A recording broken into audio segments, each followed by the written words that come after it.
Bonjour et bienvenue sur le podcast Stérilisez-moi.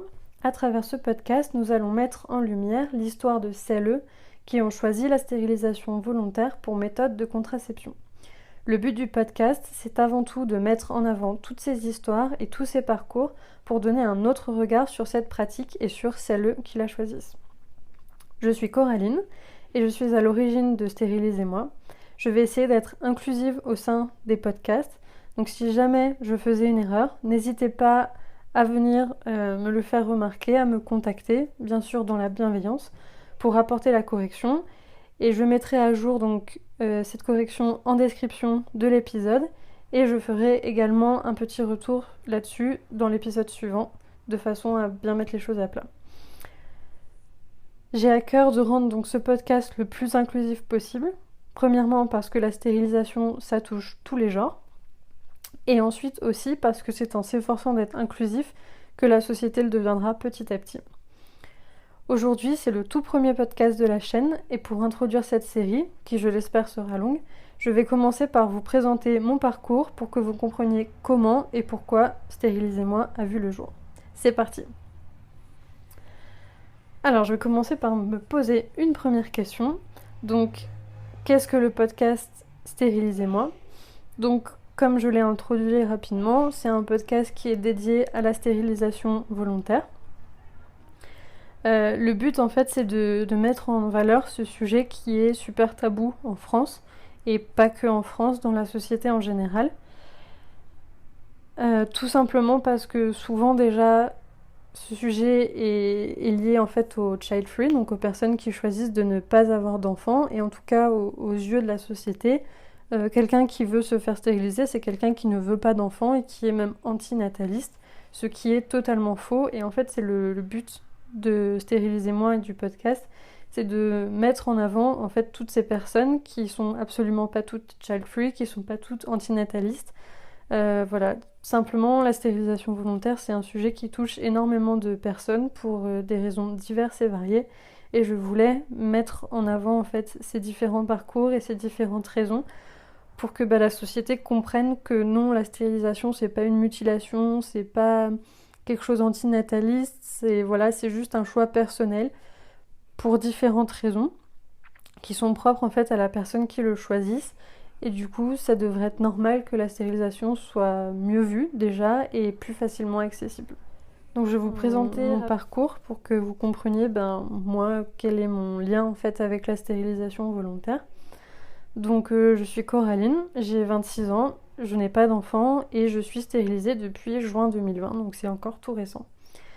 Mon parcours avec la stérilisation, il a commencé il y a environ, je dirais 7 ans au moins. Oui, largement 7 ans.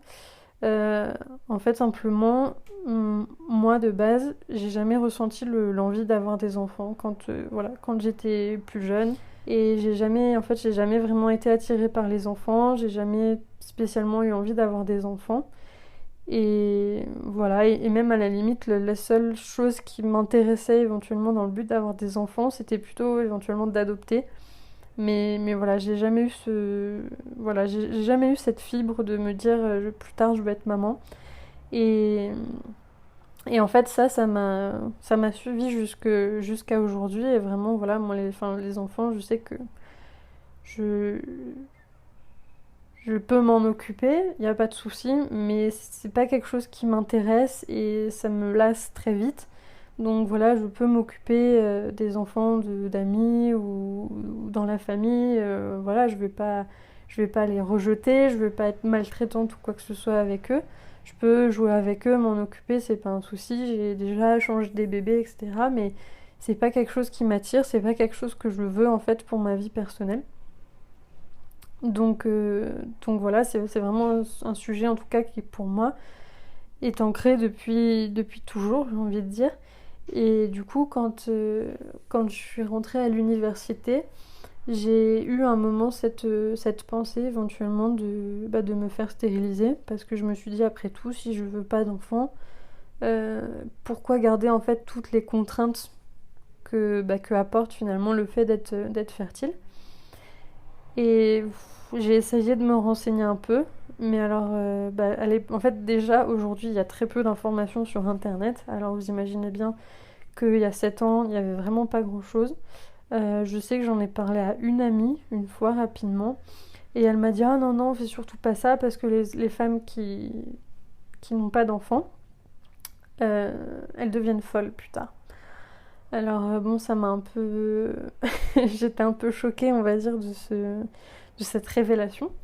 Mais voilà, ça m'a un peu, on va dire, bloquée dans mes recherches. Je suis pas allée plus loin parce que voilà, vu que de toute manière, c'était pas facile de trouver des explications sur le net à ce niveau-là, j'ai pas cherché plus loin.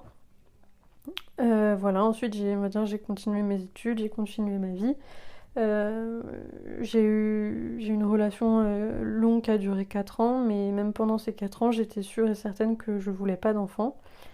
Et c'était voilà, vraiment quelque chose en tout cas qui me tenait à cœur. Donc ensuite, il y a un peu plus d'un an, je me suis donc séparée de mon ancien conjoint.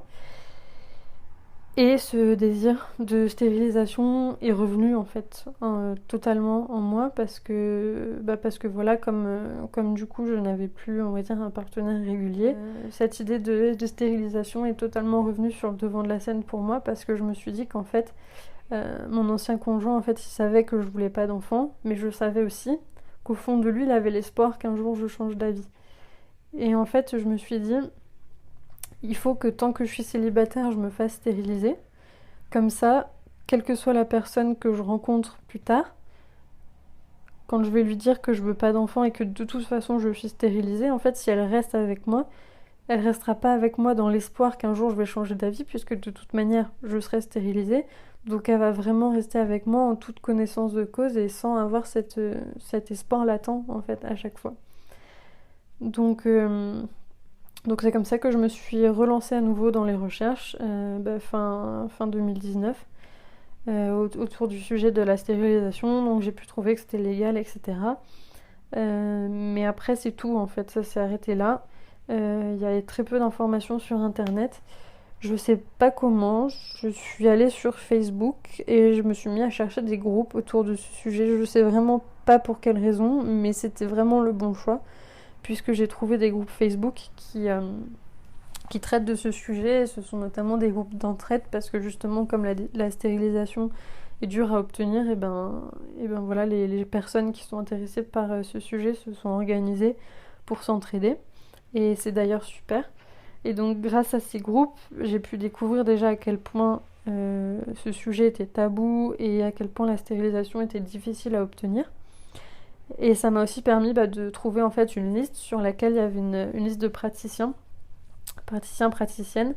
qui acceptent la stérilisation et qui la réalisent. Donc à l'époque j'étais à Lyon. Donc j'ai regardé simplement la liste des praticiennes qu'il y avait sur cette liste dans la région et notamment à Lyon. Et j'ai trouvé donc un médecin une même médecin qui pratique cela sur Lyon. Et je me suis lancée pour avoir un premier rendez-vous. Sachant que voilà, j'ai pris mon rendez-vous, je devais l'avoir au mois de novembre. Et quand je l'ai pris, c'était le mois d'octobre, je crois. Et truc vraiment super bête, c'est que du coup, comme il y avait énormément de délais d'attente, j'ai trouvé le moyen de louper mon premier rendez-vous. Donc, je l'ai complètement oublié et voilà, donc je n'y suis pas allée. Et quand je m'en suis rendu compte, j'ai immédiatement appelé pour pouvoir reprendre un rendez-vous. Mais le problème, c'est qu'il n'y avait pas de rendez-vous, on va dire, dans l'immédiat. Et moi, j'avais prévu de partir en décembre, de quitter la France, de partir donc pour 2 mois à Barcelone. Ensuite, je devais rentrer quelques jours et sans doute repartir par la suite. Donc après, j'ai pris un rendez-vous pour le mois de mars 2020. Donc voilà, ça on va dire, c'est mon histoire avec la stérilisation en France. Et puis donc je suis partie à Barcelone, j'ai passé 2 mois à Barcelone. Ensuite je suis partie en Colombie pour découvrir ce merveilleux pays. Et puis le coronavirus est passé par là. Et ça fait que mon vol de retour a été annulé. Donc je me suis retrouvée, on va dire, bloquée en Colombie. Mais en même temps, j'étais pas toute seule. Et donc j'ai pu rester avec la famille qui aujourd'hui est simplement ma belle famille. Puisque je suis tombée amoureuse de mon conjoint ici. Et donc, voilà, après en tout cas, le but n'était pas de revenir de suite. Et en plus, je n'avais pas, enfin, de toute manière, j'avais pas la possibilité de faire mon rendez-vous en France. Déjà, premièrement, parce que j'étais pas en France, et parce qu'en plus, avec toutes les histoires autour du coronavirus, comme vous le savez certainement, beaucoup de rendez-vous médicaux non urgents ont été annulés, donc évidemment, le mien a aussi été annulé. J'ai pu parler par email avec le docteur qui m'a simplement dit qu'il faudrait que je reprenne un rendez-vous pour plus tard, mais éventuellement peut-être plus sur la période de mai-juin.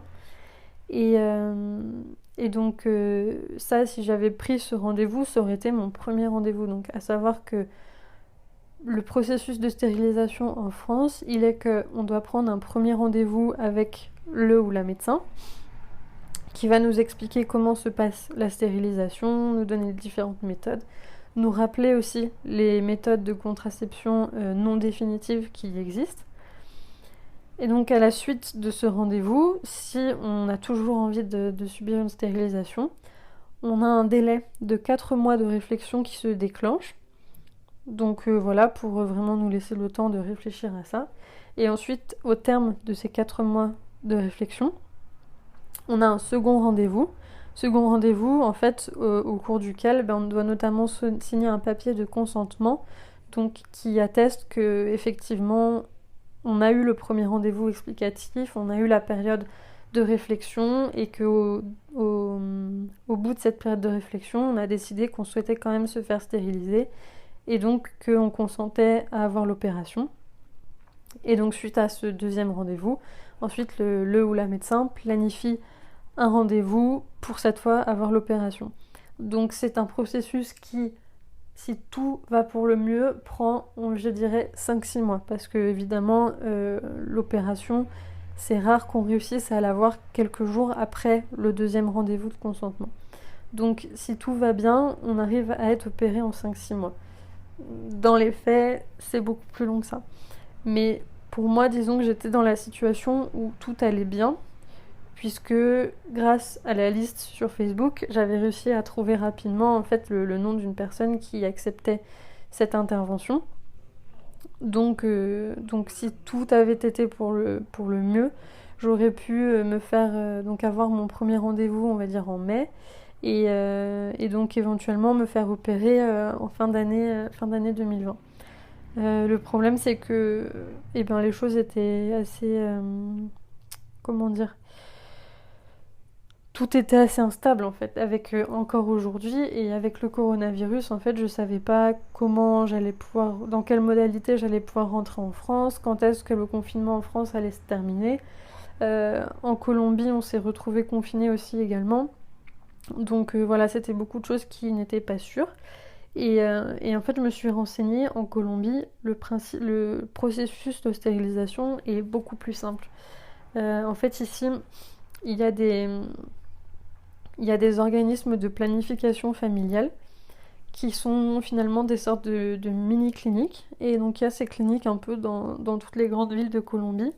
Et on peut prendre rendez-vous, soit pour avoir un rendez-vous contraception classique, soit on peut demander une stérilisation, donc vasectomie ou ligature des trompes. Et on peut aussi venir, par exemple, pour un suivi de grossesse. Enfin voilà, c'est vraiment une clinique qui est liée, on va dire, à la fertilité. Et il propose donc toutes ces choses-là. Et en fait, simplement, je suis allée voir, je me suis renseignée, parce que malgré le confinement, ces cliniques, elles sont restées fermées, je dirais 2 mois, parce que le confinement ici en Colombie a duré presque 6 mois. Mais les cliniques sont restées fermées à peu près 2 mois, et puis après, elles les ont réouvertes, parce que de toute manière, ils peuvent pas bloquer, en tout cas, les soins autour de la fertilité.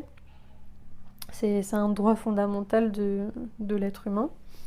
Donc j'ai réussi à me rendre à cette clinique, à prendre un rendez-vous et en fait simplement, euh, voilà, j'y suis allée en physique, j'ai dit que c'était pour une stérilisation et, euh, et ils m'ont demandé voilà quelques informations et ils m'ont donné un rendez-vous pour 2 semaines après. Donc, donc voilà, en fait, au bout du délai de 2 semaines, j'ai eu un premier rendez-vous le mercredi pour avoir rendez-vous avec l'anesthésiste. Donc en fait l'anesthésiste voilà il nous repose quelques questions, bah, notamment si on a eu déjà des opérations, il prend le poids, enfin voilà toutes les questions liées à l'anesthésie pour doser correctement. Et puis j'ai fait également un test de grossesse pour vérifier que j'avais pas de grossesse en cours, puisqu'évidemment s'il y a une grossesse en cours, ils peuvent pas faire l'opération. Et ensuite, bah, comme tout était bon, j'ai pu avoir mon opération qui était prévue, je crois, le vendredi, donc 2 jours après. Donc voilà, en fait, quand on compare le processus en France qui prend au moins 5-6 mois, et ici, ben 2 semaines. Voilà. Euh, Concernant les visites que j'ai eues ici, j'ai jamais eu en tout cas de remarques, quoi que ce soit. C'est-à-dire que quand j'ai eu le rendez-vous avec l'anesthésiste, on m'a juste, voilà, enfin, pris la tension, mesuré le poids, etc., posé les questions réglementaires médicales pour savoir si j'avais déjà eu des opérations, etc., pour doser l'anesthésie correctement. J'ai eu un contrôle aussi vaginal. Et puis ce test de grossesse, un test urinaire.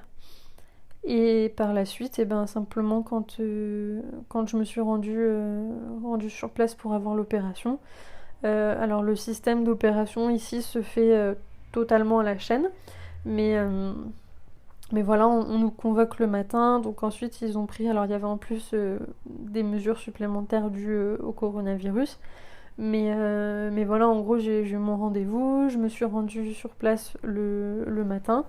On m'a repris les tensions, le rythme cardiaque, etc. pour vérifier que tout allait bien.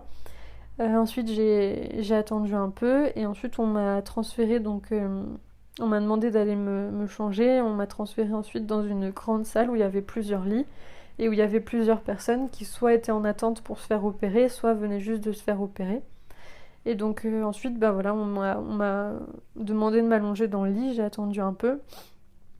Et quand ça a été mon tour, et ben on a simplement transféré mon lit jusqu'au bloc pour qu'on m'opère.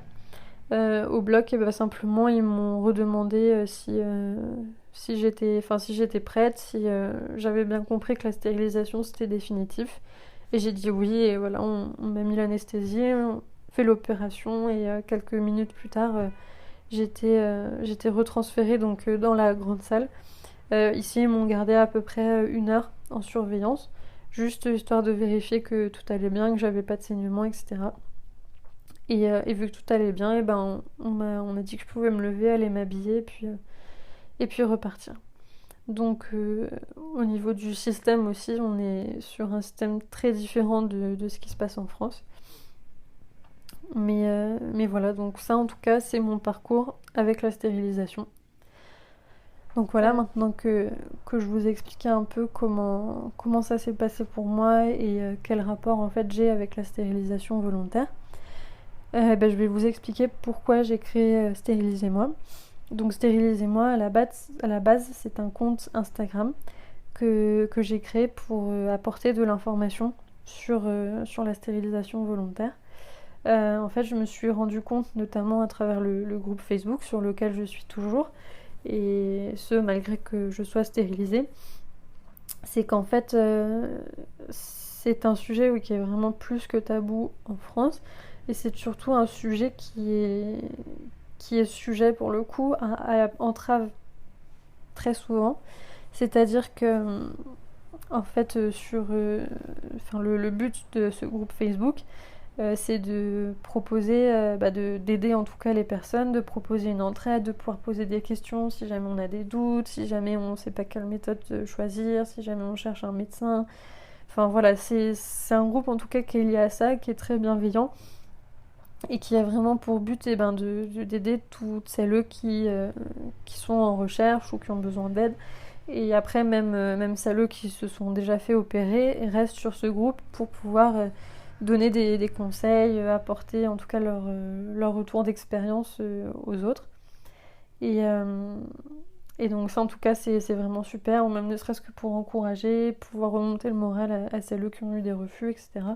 C'est vraiment super, super bienveillant et super ouvert. Et donc, en suivant simplement ce groupe, en essayant d'aider les autres, j'ai été choquée de voir les situations auxquelles certaines personnes se retrouvaient confrontées. C'est-à-dire que on a des personnes qui ont déjà vu 10 gynécologues en leur faisant cette demande, et les 10 gynécologues ont refusé à chaque fois. C'est des personnes qui sont désespérées parce que, par exemple, elles ont déjà plusieurs enfants, elles n'en veulent pas plus. Euh, et c'est le seul moyen de contraception qu'elles voient, parce que beaucoup d'entre elles ont déjà eu plusieurs enfants avec d'autres, alors qu'elles prenaient certains moyens de contraception, que ce soit le stérilet, la pilule, le préservatif. Enfin, voilà, en fait, on a beaucoup de personnes qui parfois sont désespérées parce que c'est leur seul recours, en fait. C'est leur seul moyen de pouvoir avoir une vie sexuelle épanouie sans avoir la peur de tomber enceinte, ou sans simplement, voilà, tomber enceinte et avoir un nouvel enfant. Euh, on a des personnes aussi, par exemple, qui ont la phobie de tomber enceinte. Ça existe. Et donc, c'est des personnes pour qui la stérilisation volontaire, c'est le seul recours, en fait, pour être sûr de ne pas tomber enceinte et d'arrêter d'avoir cette peur. On a des personnes, voilà, qui sont child-free, qui ne veulent pas d'enfants, qui en sont sûres. Voilà, c'est vraiment très varié. On a des profils vraiment très très variés. Et pour toutes ces personnes, en tout cas, la stérilisation volontaire, c'est vraiment l'option qui a été réfléchie et qui a été choisie comme étant la meilleure, en fait, pour elles, qui leur correspondait le mieux. Encore une fois, je tiens à le rappeler, il n'y a pas de méthode de contraception parfaite. La méthode de contraception parfaite, c'est celle qui nous convient le mieux à nous personnellement. C'est-à-dire que pour certaines personnes, ça peut être la pilule parce qu'il n'y a pas d'effet secondaire, parce qu'on n'oublie pas, etc. Et tout se passe très bien. Pour certaines personnes, ça va être l'implant. Pour d'autres, ça va être le stérilet. Pour d'autres, ça va être la planification. Enfin, voilà, en fait, il n'y a pas... De toute manière, presque aucune méthode de contraception n'est parfaite, parce qu'il y a toujours un léger risque, même avec la stérilisation volontaire, selon la méthode. Il peut y avoir un risque que l'opération n'ait pas été faite correctement et qu'on puisse tomber enceinte, même si c'est très réduit. Mais voilà, c'est juste qu'en fait, la contraception, en général, c'est quelque chose, en fait, qui est vraiment propre à chacun. Et toutes les méthodes ne sont pas adaptées à tout le monde. Et les personnes qui se tournent vers la stérilisation, c'est vraiment parce que pour elles, ce sont la seule méthode qu'elles voient comme adaptée à elles. Et en fait, j'ai été vraiment sidérée donc, de voir dans quelle détresse certaines personnes se retrouvent, de voir aussi parfois les mensonges que certains médecins, certaines médecins euh, peuvent dire. C'est-à-dire que je compte même plus le nombre de personnes qui se sont entendues dire la stérilisation c'est illégal, alors que c'est pas vrai. La stérilisation c'est légal depuis juillet 2001, donc voilà, l'année prochaine ça va faire 20 ans que la stérilisation volontaire est légale. Ou d'autres personnes qui se sont entendues dire j'ai pas le droit de le faire avant que vous ayez 40 ans, donc en gros j'ai pas le droit de le faire avant que vous soyez ménopausée. Plusieurs personnes qui se sont entendues dire j'ai pas le droit de le faire si vous n'avez pas d'enfant, alors que c'est pas vrai, en fait. La loi, donc toute personne majeure en capacité de demander cet acte chirurgical peut être légalement opérée, quel que soit le nombre d'enfants qu'elle a ou qu'elle n'a pas, quel que soit son âge. Du moment qu'elle est majeure, elle peut avoir cette opération, et quelles qu'en soient les raisons d'ailleurs. Voilà, normalement on n'a pas à se justifier, c'est-à-dire que légalement, demain je veux me faire stériliser, je vais voir un médecin, une médecin, je lui dis je veux me faire stériliser, et il doit lancer la procédure, en fait. Voilà. Dans la réalité, c'est absolument pas ce qui se passe, évidemment, puisqu'on a des médecins qui soit ne sont pas informés de la loi, soit qui la connaissent mais qui savent que bah voilà qu'on fait confiance à son médecin en fait. Quand on va chez son médecin, c'est parce que bah, on a besoin d'aide sur la santé. On sait que c'est une personne qui a fait des études pendant des années qui est censée prendre soin de nous. Donc quand on va chez son médecin avec une demande, on lui fait confiance. Donc si cette personne nous dit non, j'ai pas le droit de le faire et qu'on connaît pas la loi, bah évidemment on va croire cette personne parce qu'on va dire que les autorités de santé, c'est un peu les autorités suprêmes pour tous en fait, dans l'inconscient de tous. Et on leur voue une confiance totale, mais le problème c'est qu'il y a certaines de ces personnes qui soit ne sont pas au courant des lois, soit qui jouent de cette confiance totale et qui vont en profiter en fait pour mentir et nous faire croire qu'on peut pas simplement parce que elles acceptent pas qu'une personne puisse être child free ou qu'une personne puisse ne pas vouloir plus de un ou deux ou trois enfants, etc. Donc voilà, il y a eu notamment le cas d'une personne avec qui j'ai discuté. Ça m'a sidérée.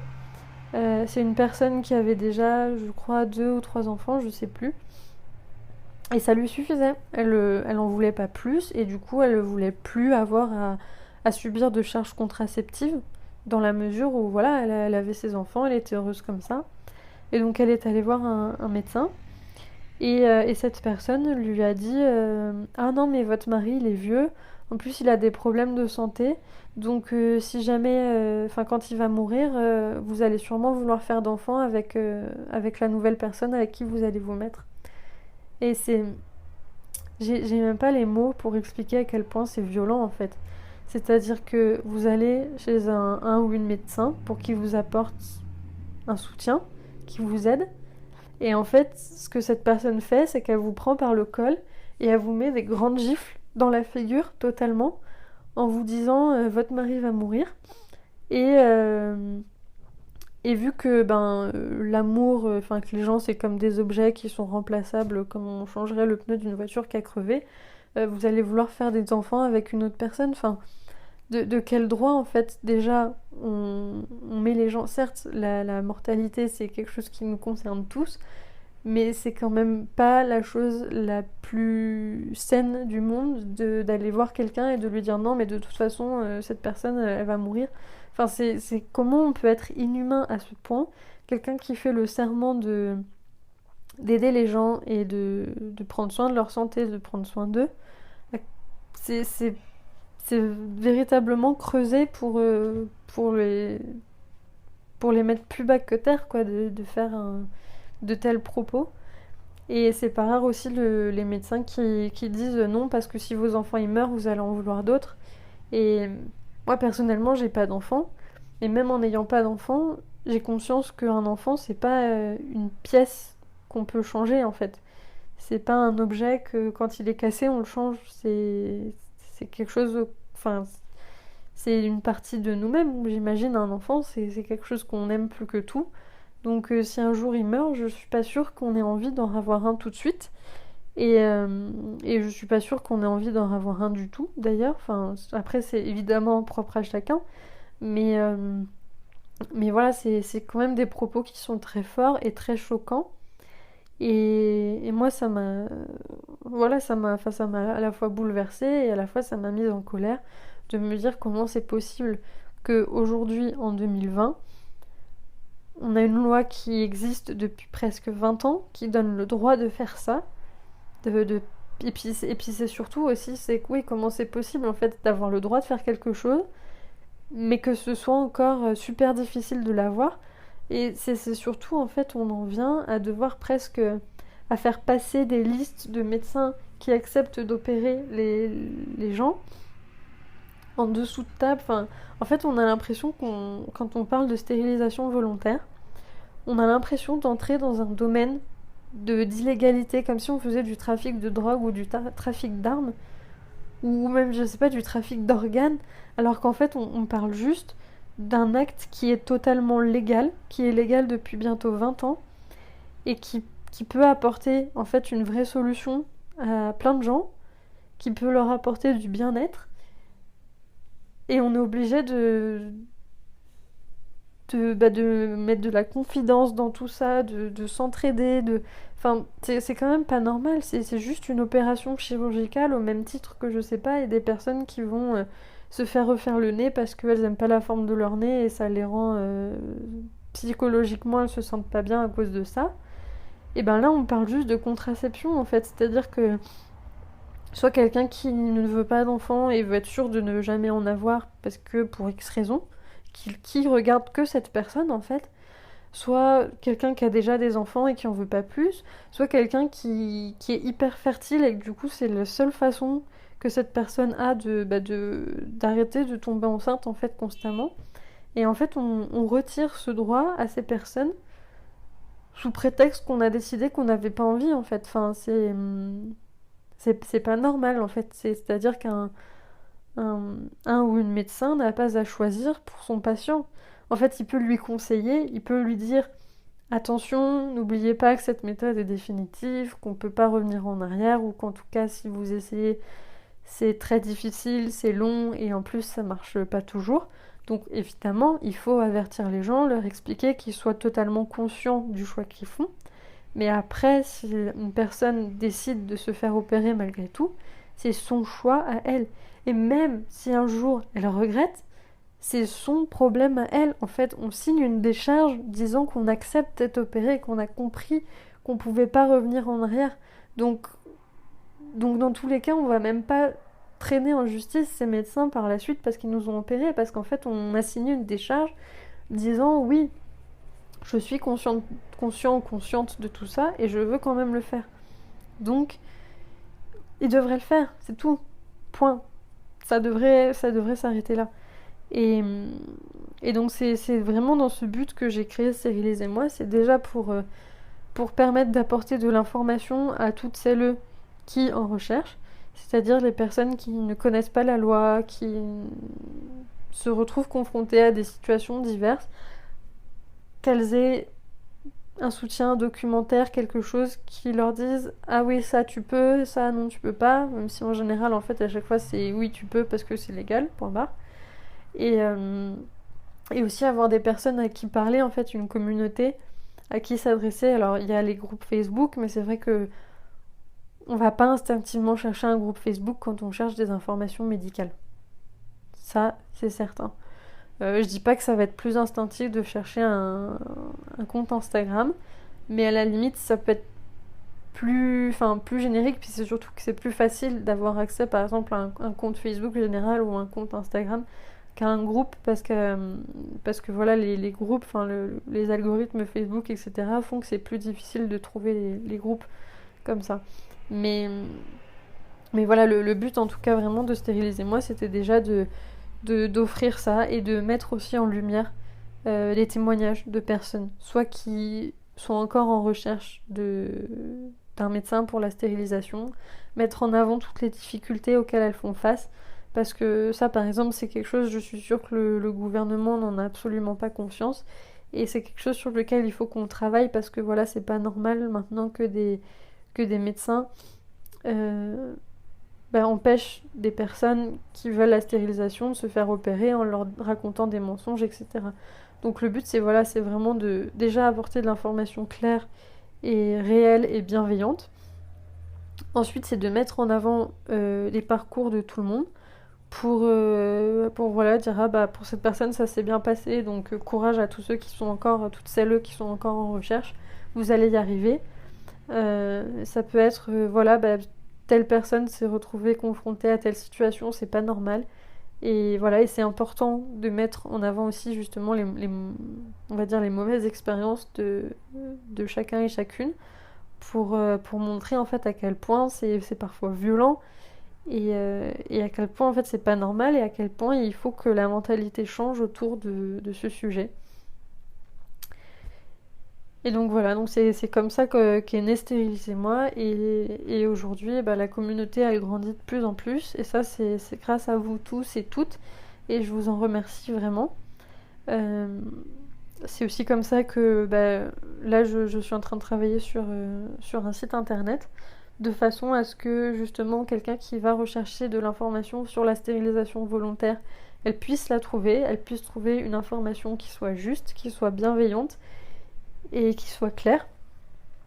C'est aussi pour ça que maintenant j'ai lancé le podcast parce que Facebook, enfin parce qu'Instagram c'est super, ça permet déjà de comment dire de toucher un maximum de personnes, mais parfois aussi de réussir à entendre en fait ces personnes plus que des écrits, mais d'entendre c'est parfois peut-être plus profond et surtout parce que par écrit, quand vous m'envoyez vos témoignages, voilà, vous pouvez me raconter l'histoire, mais n'empêche que quand on l'explique à l'oral, ça fait passer des émotions, il y a toujours plus de choses. Et puis si moi en plus je peux, voilà, le but de ces podcasts, ça va être d'interviewer ces personnes et, et voilà, de pouvoir aussi apporter une écoute et de pouvoir poser des questions, etc.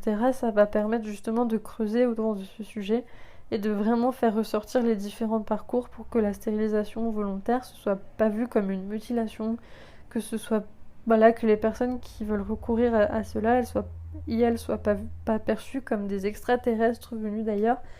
Non, vraiment, c'est une méthode comme une autre. Et au même titre qu'on n'irait pas remettre en question quelqu'un qui va choisir la pilule, par exemple, en lui disant non mais t'es sûr, parce qu'il y a quand même beaucoup d'effets secondaires, et parce que ça peut changer tes règles, parce que ça peut changer ton corps, ça peut te faire grossir.